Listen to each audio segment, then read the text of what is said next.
A Határsáv című könyvben Perjési Horváth Barnabás egy krónikás nézőpontjából ír az egyetemi időszakáról, amely épp a rendszerváltozás éveire esett, ugyanakkor összegyűjtött levelekből, iratokból, fotókból, újságcikkekből rekonstruálja egy debreceni rockzenekar, a Kalandra történetét. Az olvasó tehát a korabeli Magyarországról és az átalakuló világról is sok mindent megtudhat, miközben a könyv lapjai megelevenedik a 80-as évek végének zenei, diák és klub élete. A szerzővel most onnan indulunk, mennyiben képviselt az ő zenekaruk, a Kalandra, egy új szint az akkori debreceni zenei életben. Amikor az egyetemre kerültünk, rögtön belecsöppentünk a debreceni zenei világba is, ugyanis nem lehet szétválasztani az egyetemi zenei életet és a városban dúló zenei életet. Nagyon sokféle társulat volt, mindegyik egy picit más színfoltot képviselt, és ezért is mondhatjuk nyugodt szívvel, hogy nem voltunk riválisai együttesnek sem. Kortársak voltunk, fiatalok. Jó, hát volt egy versengés nyilvánvalóan, de mi legalábbis ilyen nyitottan álltunk a dologhoz, és tiszta szívvel. Egyelőre azt szerettük volna, hogy szabadidőnkben valahogy kialakítani egy saját hangzást, egy olyan világot, ami mi vagyunk, ami a mi zenei múltunkból és a saját elképzeléseinkből táplálkozik. Tehát például az egyik kitüntetett kedvencünk az alakulás előtt az a Yes együttes volt, és tanulmányoztuk a felépítését a számaiknak, és megpróbáltuk egy kicsit rekonstruálni. Tehát mi progresszív rockzenekarként definiáltuk volna magunkat, vagy hát nyíltan is így beszéltünk az együttes törekvéseiről, és ebben a műfajban nem túl sok zenekar volt, legalábbis a felszínen. Amikor már ilyen kiforrottabbak lettünk, akkor voltak, akik azt mondták, hogy mi vagyunk a Colornak az utódjai. Tehát ez a kicsit olyan sláger gyanús, de mégis zeneileg olyan igényesebb hangszerelésű felvételekről beszélhettünk annak idején. Mennyire voltak meg ennek az alapfeltételei? Úgy értem, hogy a ti képzettségetek zeneileg. A könyvben mindenkiről írtam egy kis portrét a vele készült interjú alapján, és ezekből kiderül, hogy legtöbbünknek voltak zenei tanulmányai, vagy pedig együttesei, vagy kórusban énekeltünk, szinte mindenki énekelt kórusban például. Hát ez abban a korosztályban ez általános volt. Én sok debreceni kántusban énekeltem, amelyik kiemelt hangverseny kórus volt, és még Angliában is megnyertünk egy nemzetközi kórusversenyt. Szóval ebből látszik, hogy jó a kérdésed, mert ebből kiderül, hogy mégiscsak egy ilyen hobbi zenekar volt, tehát nem hivatásos zenésznek készültünk, hanem a szabadidőnket szerettük volna tartalmasan eltölteni, egy kicsit kitűnni a többiek közül, ami ebben a korban természetes vágy. Ugye a könyv ott kezdődik, hogy a katonaságnak vége, kicsit felszabadultam, mindenki akkor elkezdi az egyetemet, és ott találkoztok ti össze. Milyen körülmények között tudtatok ti elkezdeni zenélni? Tehát, hogy mit jelentett az, hogy a folyosón való gitározáshoz képest már lett egy próbaterem, mondjuk? 1986-ban felvettek minket az egyetemre, és bevonultunk, előfelvételisként Zalaegerszegen voltunk, és ezt a klasszikus előfelvétel is egy évet letudtuk, és 87-ben kiléptünk a laktanya kapuján, és beléptünk az egyetem kapuján. Az első fejezetnek az a cím, hogy lépcsők, és így indul a történet, hogy leszerelő katonák jönnek lefelé a lépcsőn a laktanyában, az épületükből, és a következő kép pedig az, amikor fölfelé mennek egy hasonló épületbe ugyanolyan lépcsőkön. És akkor ezeken a lépcsőkön kezdenek el gitározni. Utána látszik, hogy erre van volna igény, a kollégiumban a lányok lelkesen éneklik. Még nem a mi számainkat, mert még akkor nem voltak számaink, hanem az ismert számokat, és utána a következő lépés, ilyen csapat nem működhet próbaterem nélkül, és megkaptunk egy egyetemi próbatermet, ami egy ilyen alaksori pici luk volt. Most a próbaterem is nagyon fontos, de hangszerek is kellenek, és akkor volt, aki OTP kölcsönt vett fel, például az egyik gitárosnak az édesanyja, azért, hogy meg tudják venni az első két jobb gitárt, ami egyébként abban az időben nem mondhatnánk, hogy a világszínvonalat képviselte, de megszólalt. Folyamatosan hangolni kellett a koncerteken, minden szám után szinte. Ezen kívül kellett dob, hát egy ütött, kopott dobfelszerelés volt, később pedig lehetőségem nyílt arra, hogy a megtakarított pénzemből vegyek egy Beverly típusú angol dobfelszerelést, ami az utolsó időkig engem kiszolgált, és amikor én kiléptem a zenekarból, akkor induló debreceni rocksulinak tudtam eladni, és utána évekig tanítottak rajta. Lehet, hogy még ma is megvan ott valahol, nem tudom. Minden esetre ezek nagyon fontosak. Tehát nem elég az, hogy vannak zenélni kívánó emberek, kell próbaterem, kellenek hangszerek, és kell szabadidő, energia. Kell közönség. közönség. Aminek a megszervezése szintén egy plusz feladat. Igen, és az meg úgy alakulgat. Szóval nagyon komplex dolog ez az egész. Nagyon fontos a fegyelem, az, hogy akkor ott legyünk a próbákon. Ha megbeszélünk egy koncertet, akkor ott meg kell jelenni, ott játszani kell, pakolni kell, összetekerni a kábeleket, pakolni a teherautóba a felszerelést. Tehát akkor az a rendszerváltás időszakában ez egy eléggé nehézkesen működő dolog volt, talán most sem olyan könnyű. Most talán inkább vannak már eszközök, mert akkor még hangszereket is alig lehetett kapni, sőt pengetőért fel kellett jönni Budapestre, mert nem lehetett Debrecenbe pengetőt kapni, és 100 forint volt akkor, amikor már 1500 forintért egy szobát lehetett bérelni Debrecenbe. 100 forint volt egyetlen egy darab gitárpengető. A kalandra történetén azért túlmutat ez a könyv, tehát aki az akkori zenét szerette, azért rengeteg mindenkivel találkozhat. Amikor elgondoltam ezt a kötetet, ami egyébként 512 oldal, 170 fotóval, akkor arra gondoltam, hogy önmagában ez a zenekar történet elég sovány. Eleve arra sem emlékszik az emberek többsége, hogy volt egy ilyen zenekar, hogy Kalandra. A Debrecenek emlékeznek. A Debreceniek közül sokan emlékeznek, meg azért egy kicsit az országos szinten is, mikor megjelentünk egy picit, úgy benne voltunk a képben, de úgy nem beszélhetünk egy ilyen nagyon ismert márkáról. Viszont arra gondoltam, hogy hát egyrészt ez egy memoár is tulajdonképpen, tehát az én memoárom, sőt az egész zenekar memoárja is egy picit, és ilyen szempontból lényeges, hogy összeszedjünk mindent, amit összetudunk. Mikor én összeírtam, hogy milyen koncertjeink voltak, akkor kiderült, hogy mennyiféle együttessel volt nekünk közös koncertünk. Ezekről megmaradtak a plakátok, beszélgettünk is sokszor róluk. PG csoporttal sokat játszottunk, Ölveti Blues Banddel, Arővoárral, az August Festival Reservationnel, a Fóbikus Panaszokkal, aztán játszottunk a tankcsapdával egyszer, mert a tankcsapda akkor is egy nagyon jó hírű és nagyon szép reményű zenekar volt. Meg a kisebb néhány hónapig akár működő zenekarokra is úgy emlékezem a könyvben, fotók is vannak. Tehát akikhez kapcsolódik a történetünk, akikkel együtt léptünk föl, akikkel sok közös pontot találtunk, és akkor utána néztem a sajtóban, tehát rengeteg újságcikket átnéztem, és beledolgoztam a könyvbe ezeknek nem csak a mi szereplésünknek az anyagát, hanem a kapcsolódó zenekaroknak a történetét. Tehát így sikerült több együttesnek az ős történetébe így belevilágítani, és így egy kötetben ezek olvashatók. És az egész kötetnek van egyébként egy ilyen tudományosságra vezető struktúrája, hogy van külön egy jegyzetapparátus, ahol utána lehet menni egészen pontosan, hogy melyik újságban jelent meg hányadik oldalon ez a bizonyos cikk, amire hivatkozom. Tehát, hogy a szépirodalom és az újságírás eszközeivel készült a könyv. És például az is kiderül, hogy a rendszerváltozás után a nagy együtteseknek, a már befutott nagy együtteseknek sem volt annyira könnyű. Tehát, hogyha valaki mondjuk Budapesten olvassa ezt, és sosem járt Debrecenben, vagy nem hallotta a debreceni együtteseket, azért talán benne sem megélt. Hogyne,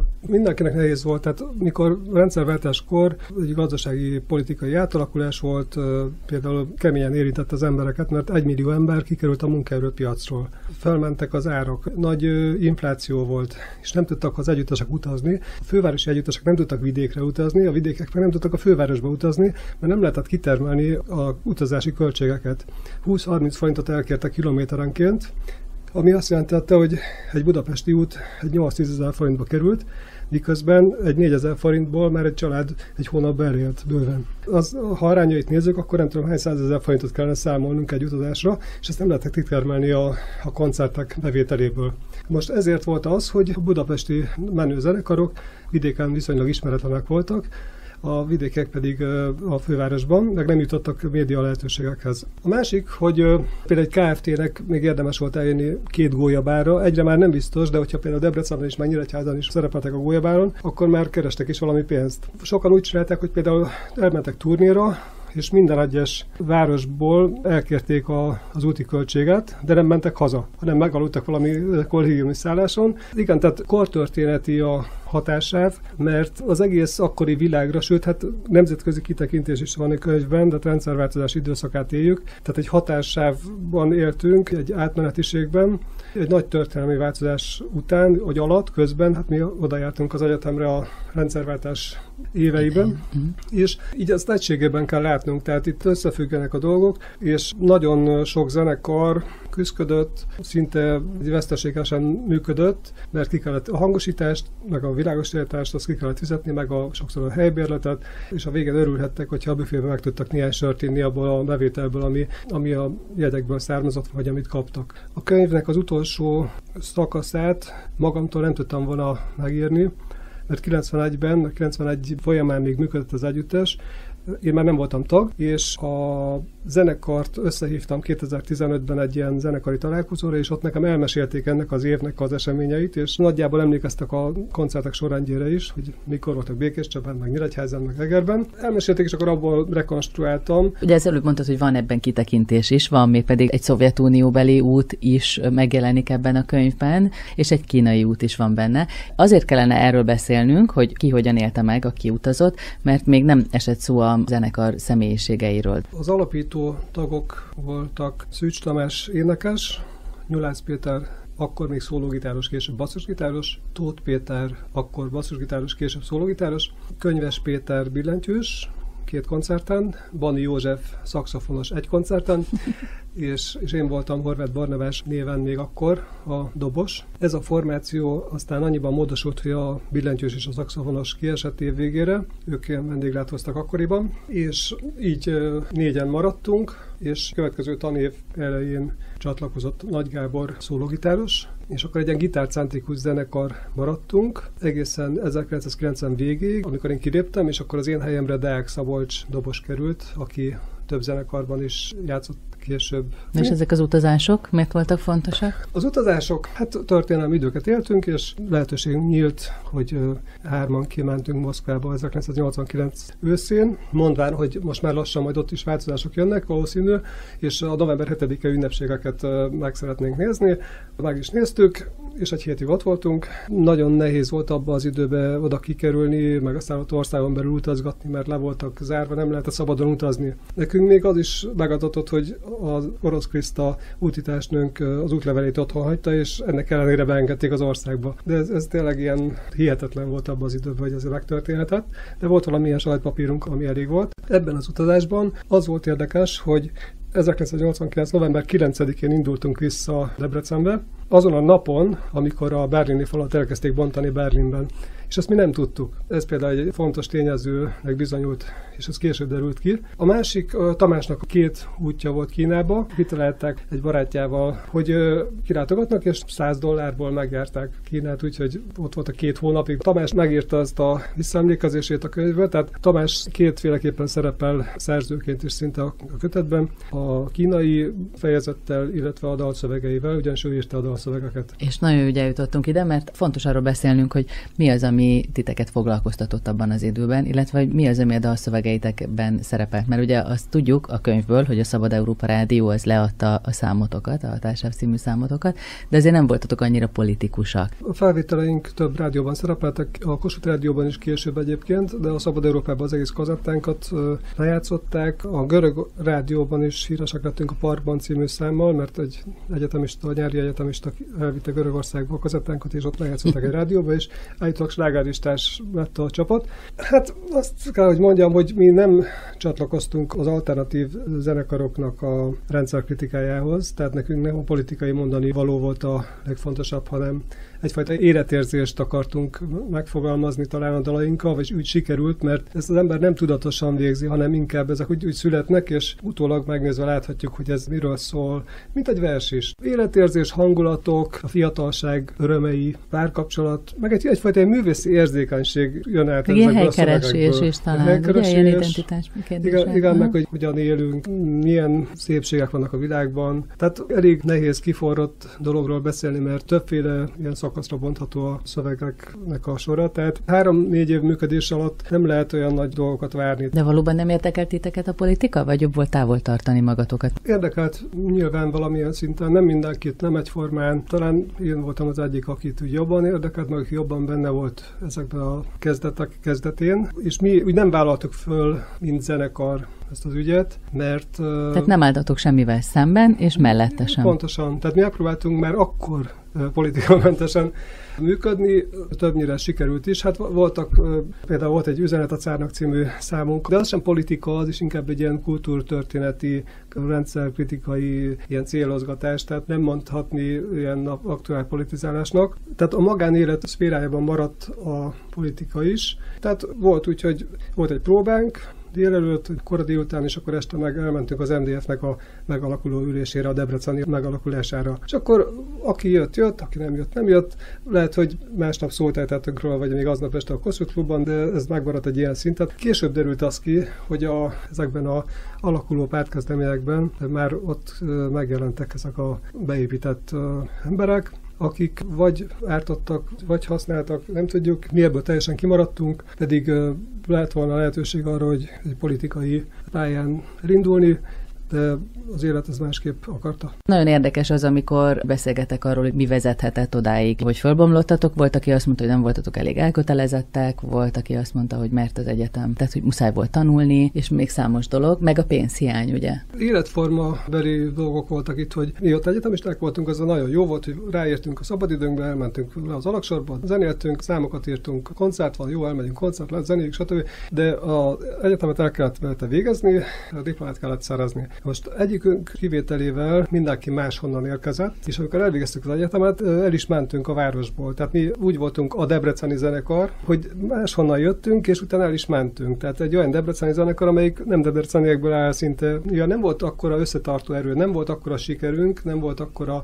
megélhetési lehetőség ebből, hogy együtt maradjunk, ezért lényegében az egyetem befejeztével mindenképpen fölbomlott volna, mivel hogy egyikünk sem készült már akkor, mert kamaszkorban még inkább, úgymond zenésznek, így nem volt akkor a motivációt. Még egy kicsit, hogyha a könyvre visszatérünk, ugye mondtad, hogy 510 oldal, és rengetegféle dolog benne van egy bizonyos generációnak az életével kapcsolatban. Igen, egy állapotot rögzít, az biztos ez a kötet, leír egy világot, amiben mi éltünk, hogy mi kétféle rendszert is láttunk, vagyis hát azt úgy szoktam mondani, hogy kétféle rendszeriskolájába is jártunk, a létező szocializmusba és aztán a rendszerváltás után a kapitalizmusnak, vagy nem tudom, lehet, hogy ez már nem is működő kifejezés. Tehát mi sokat láttunk, sok mindent tapasztaltunk, sokat tudunk, olyasmit, amit esetleg a mai gyerekek már nem tudnak másképp, csak akkor, ha elolvassák a könyveinket, és mi ezt tudjuk talán megfogalmazni és továbbadni a következő generációknak, és a szüleink pedig ezek alapján érthetnek meg minket jobban, hogy elolvassák ezeket a dolgokat, mert tényleg mi köztes állapotba kerültünk, mert a mi előttünk járók hosszabb ideig éltek egy világban. Az utánunk következők pedig megint csak egy ilyen homogénabb világban élnek ilyen szempontból. Mi a kettő közé szorultunk, és ezért nekünk olyan tudásunk van ezekkel a dolgokkal kapcsolatban, ami a miénk, és ezen kívül van, azt hiszem még a tarsainkban a szemléletből adódóan ez a hungarérzék, ez a groteszkhez való vonzódás, az, hogy úgy lássuk a dolgokat, ahogy csak azok látják, akik ezen keresztül mentek. És ezt a tudást, ezt nekünk kötelességünk továbbadni. Ebből tudnak mások talán élményeket, tudást szerezni erről a korszakról, ami a magyar történelem és a világtörténelem szempontjából is speciális, nagyon érdekes világ volt, és ennek mi a szemtanúi vagyunk, és ez az, ami miatt mi érdekesek lehetünk. Nagyon kicsi a világ. Meg az ország kicsi, meg hogyha valaki mondjuk Debrecenbe járt iskolába, akkor nagy esélye van arra, hogy mondjuk egy ilyen 10 éven belül sok fontos szereplővel találkozik, akik hasonló dolgokon mennek keresztül, és aztán utána bárhova kerülhetnek, Budapesten is összefuthatnak, és akkor kiderül, hogy még mindig nem tudnak mindent, hogy mennyi minden van még mögöttük, ami összeköti őket. És ezeket csak akkor lehet kifejteni, meg megtalálni, hogyha beszélgetünk. Hatássáv, a Debreceni Kalandra zenekar és kora. Perjesi Horváth Barnabással beszélgettünk a könyvéről, egy olyan kötetről, amely tehát nem csak a mai 40-es, 50-es korosztálynak szól, hanem a szüleik múltja, illetve a rockzene iránt érdeklődő fiataloknak is.